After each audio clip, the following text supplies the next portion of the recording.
Clear to hear, part 5. Most programs that give you theories on things that are supposed to help you, and they just give you a motivational speech, or they give you a theory, right? If it doesn't give you something practical to do, then it could be very hard for you to follow. So everything that you took this week, what I want you to do is, after every single video that you watched, I want you to journal, and I want you to just simply write what you got out of that video. Anything that spoke to you, anything that you want to apply to your life, anything that you noticed that when you heard that, it strung a chord. Is that how you say it? I think you do. You know what I mean. Obviously, English was not my first language. But you understand what I'm saying.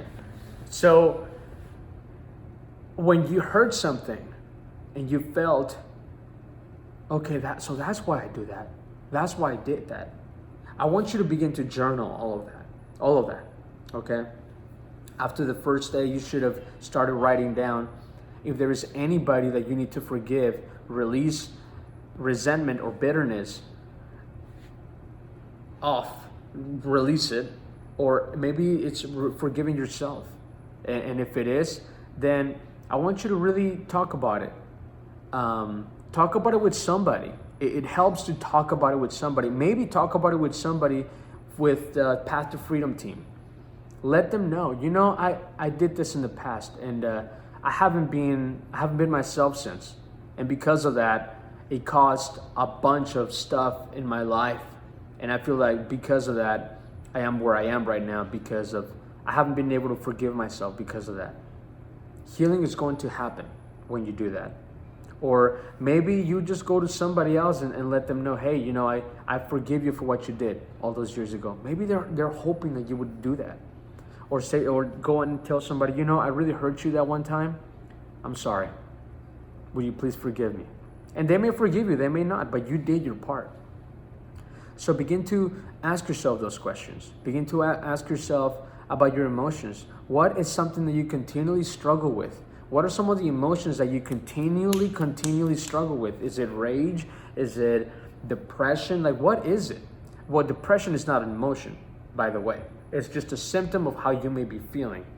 I used to deal with depression, so I know what it's like. So begin to acknowledge what those emotions are and figure out why they're there.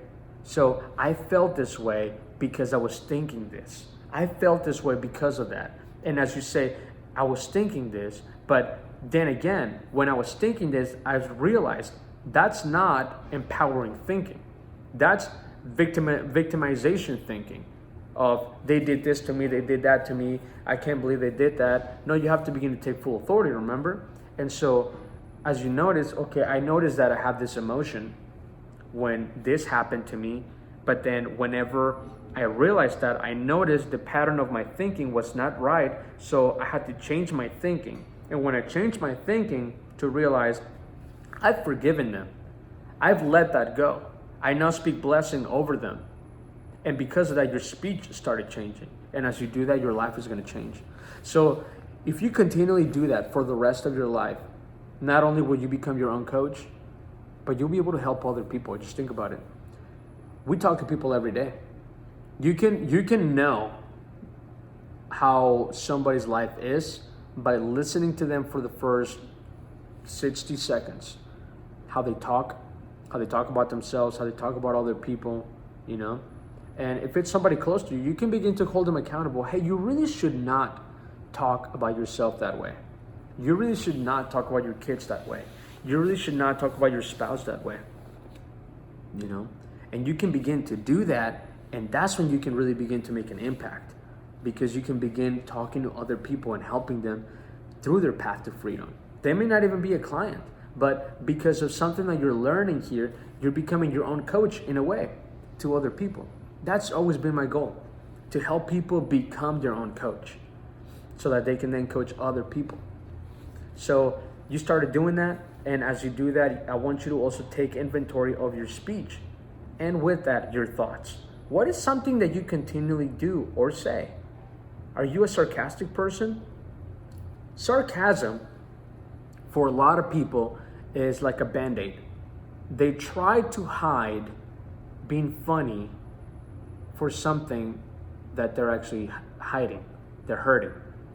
Sometimes we try to make jokes when in reality, we're hurting. And that's not okay. If you're sarcastic, begin to catch yourself and not be sarcastic anymore. Because sometimes sarcasm hurts people too. It does. Now, sometimes it may be with your friends and you're joking around. That's not what I'm talking about. I'm talking about when you're sarcastic all the time and you make sarcastic comments. Now, in my life, I try to catch myself to not be sarcastic because I do not like sarcasm. Sometimes you try to be funny, but in the being funny, you say something that is actually truthful. So instead of trying to be funny, why don't you just communicate with that person what you're trying to say without just being sarcastic? Because all sarcasm has a little bit of truth to it. Otherwise, you wouldn't be saying it. So maybe you're catching yourself with that. Or maybe you talk bad about your spouse all the time. Maybe your spouse is not the greatest human being. But here's the thing. One of the things that you're speaking over that person is complete negativity. And so if you continually speak complete negativity over that person, they're going to adapt that behavior and it'll become a reality if you continually do that. Now, they have to take responsibility for their life, don't get me wrong. But it's the same with our kids too. We speak trash to our kids sometimes all the time, right? We need to stop and we need to begin to speak life and blessing over them. So catch yourself how you talk to other people and to yourself, so begin to journal about that. And then your thoughts. What is something that you continually think about that has caused harm in your life, right? Do you continually lust towards men or women? That's right, we're gonna keep it real. Do you continually think about other men, but you're married? Do you continually think about other women, but you're married? Do you think about, what do you think about? What are your motives? See, this is the stuff some programs don't talk about. But you gotta get real with people, man. If you want people to truly succeed, you want people to be real.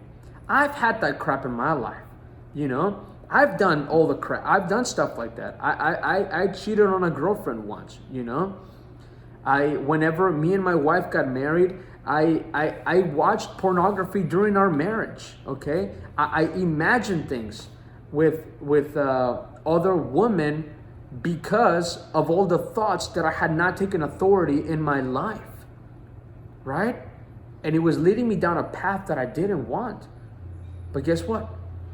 I caught myself and I began to make a change, You're not always gonna get it right the first time, but the goal is to never give up, and to catch it.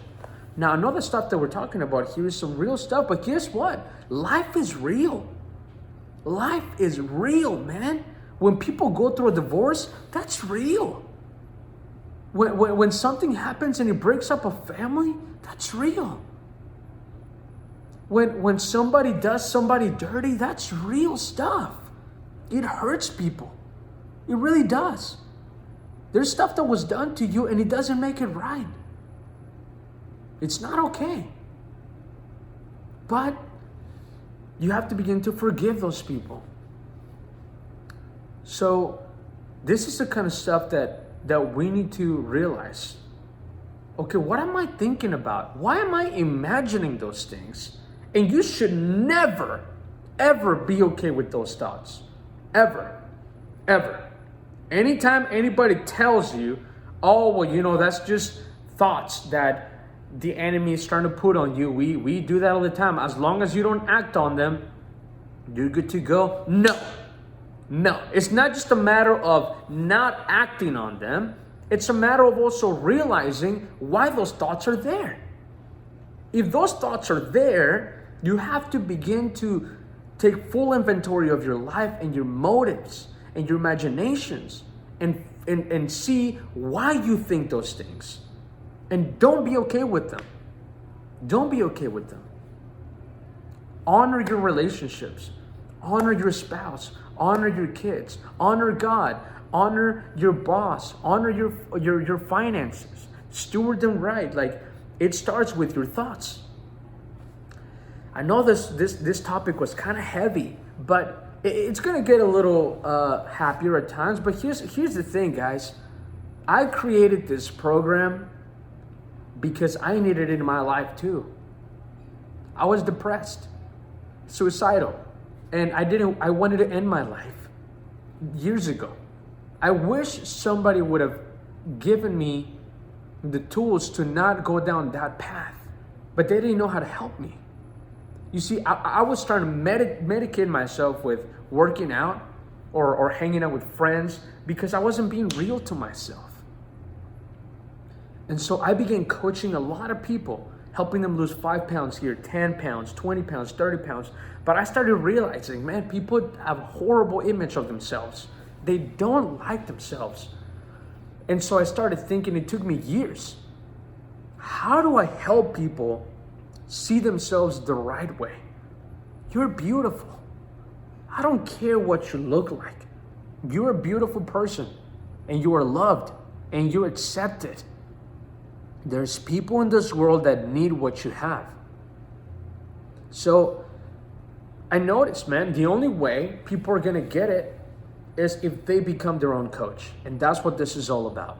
So I really hope you got something out of this week. I know it was a deep subject. I know it was a lot to go over and a lot to dig deep. I really hope you've spent some quality time with yourself, with God, and journaled why those things are there. If there's, I would love to hear the biggest thing that you got out of this week, the statements that you wrote down to about yourself, that the things that you began to let go. I want to hear about it. This is why we do what we do. This is more than just losing 10 pounds, friend. This is more than just having huge biceps and working out every day. This is helping people live a free life. I believe in you. I really, really do. Anytime I say that, I believe in you. I do. And if nobody else does, I do. And your story matters, whatever it is. Whatever happened to you, it matters. So I'm excited. I think your best days are literally right here. Not tomorrow, are right here. They're right here. And it starts with you taking full inventory of all this stuff and taking charge of your life. You're more powerful than you can even begin to imagine. I promise you. So I'm excited for the next subject. It's going to be really good, just like this one. So the last thing is just to journal everything, ask yourself those questions, begin to ask yourself better quality questions, and then I would love to hear the biggest thing that you got out of this week. Thank you so much. I speak life over you. I speak blessing over you. I love you, and I believe in you.